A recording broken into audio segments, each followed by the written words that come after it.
Hey everybody, Jimmy here. Today we're going to have a lesson on the regulations for aviation.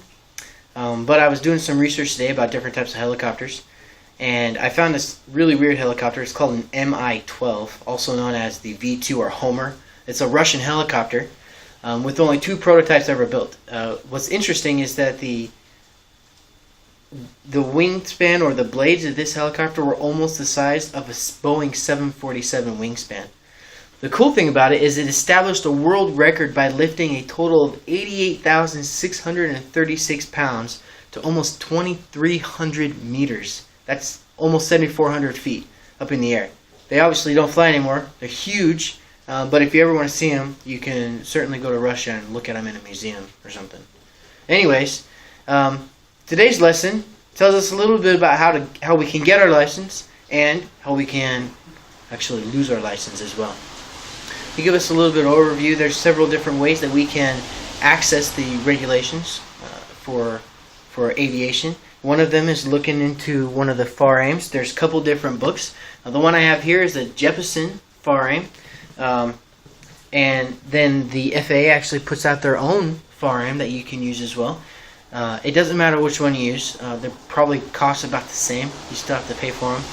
One of my favorite ways to actually do it is to access the FAR-AIMs online. You can just type in eCFRs, to bring them up, and you just go to the little drop-down menu in the middle of the screen and go to Title 14, which is the aviation portion of the regulations for the government. And then from there you can just pretty much search anything you want to from the different types of regulations for maintenance, 141, 61, 91, everything. But today I'm just going to go over a few things with you guys that are kind of important just to know in general. First of all, the FAR-AIM, if we take the FAR, it stands for Federal Aviation Regulations. The AIM portion of it is the portion that they use to actually just kind of aeronautical information.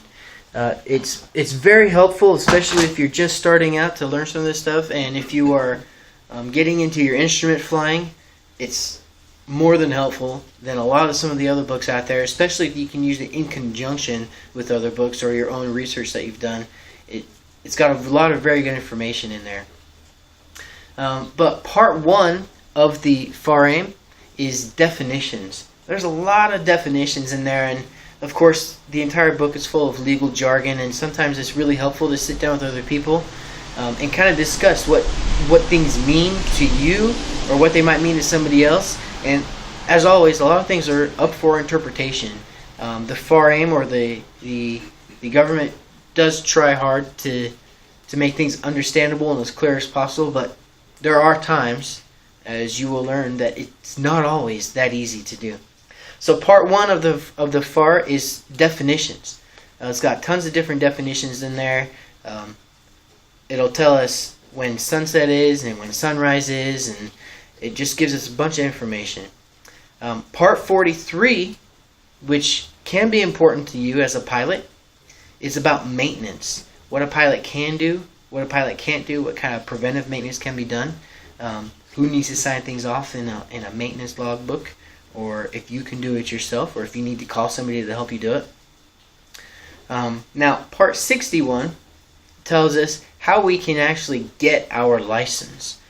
This also includes if you fly the Little Robbies, RR-22s or R-44s, the SFAR 73 and what's required for that. The SFAR 73 is very specific for Robinson helicopters.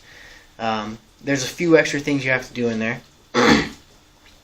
But with the 161, there's a lot of things that I would like to go through with you. There's a couple things in there that I feel are important that you should know. What you need as a student pilot to have with you at all times. What you have to have in order to actually get your pilot's license.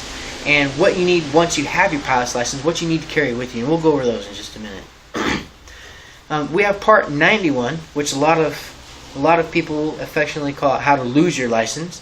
If you have any questions about what you shouldn't do, that's a really good place to look. So part 61 is how to get your license.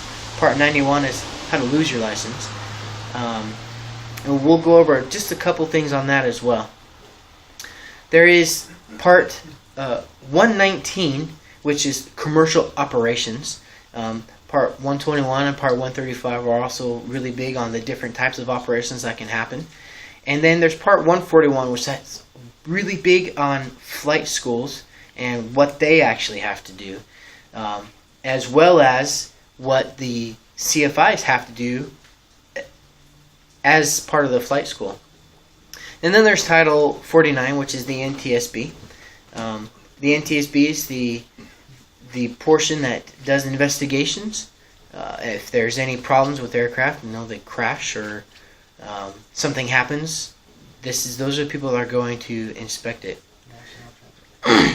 And so first thing I like to talk about is, as a student pilot, your very thing that you will learn right away is what you have to have with you whenever you get in an aircraft, whenever you fly. If a FAA investigator comes up to you and says, hey, I need to see these things, you have to show them these things. And so, we have a little acronym that we like to use, and it's called SMILE. Such a great acronym.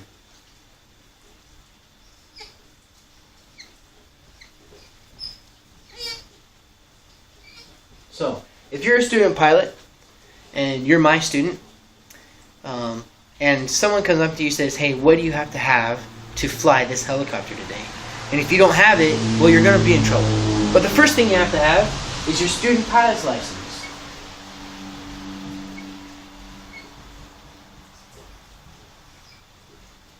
The next thing you have to have is your medical. And of course, your ID.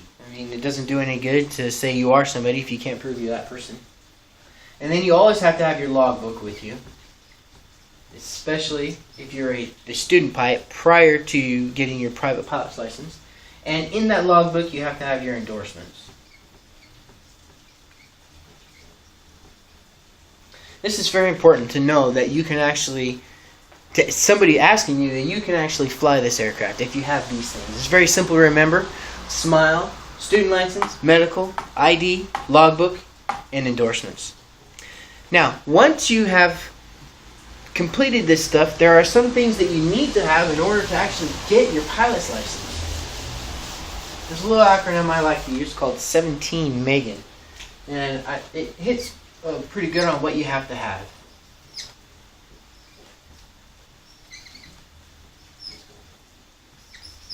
So in order to actually get your pilot's license, your private pilot's license, you have to be 17 years old. Not 16. You can get your driver's license when you're 16. Pilot's license when you're 17. That doesn't mean that you can't learn to fly before then. You can start to learn to fly when you're 15 or 16 years old. But you can't actually get your pilot's license until you're 17. Next thing is you have to have a medical. At least a third class. Why a third class? Well, because that's as low as it goes.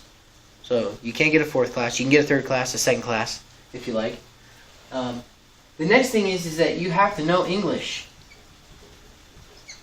You have to be able to read, speak, and write English in order to get your private pilot's license. You also have to gain some knowledge. And this is what I would call ground knowledge, or you have to have some time to study, and you have to be able to pass the test. This is your aeronautical knowledge, or your flight time. In order to get your private pilot's license, you have to have a minimum of 40 hours of flight time. So we have to have our aeronautical knowledge, or flight time.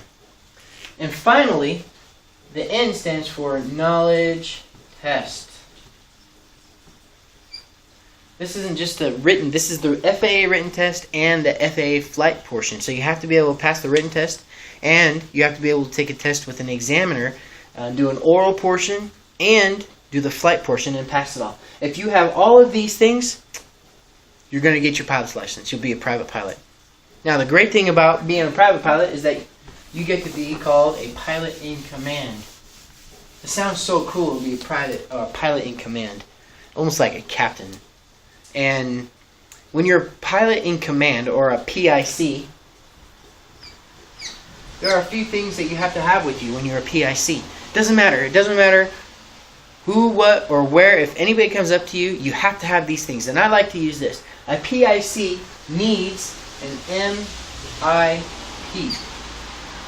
So you have to have your medical, you have to have your ID, and you have to have your pilot's license.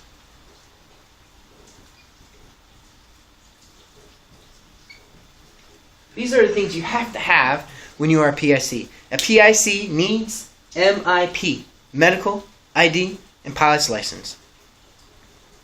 Well, we've gone through quite a bit of the regulations today. Those are just a few things to get us started. We did an introduction. We went through the basic things that you need to become a pilot, what a student pilot has to have with them at all times, and what you need once you become a pilot or a PIC. And if you guys have any questions or would like to know more information, please just give me a holler or send a comment. Thanks. Have a great day.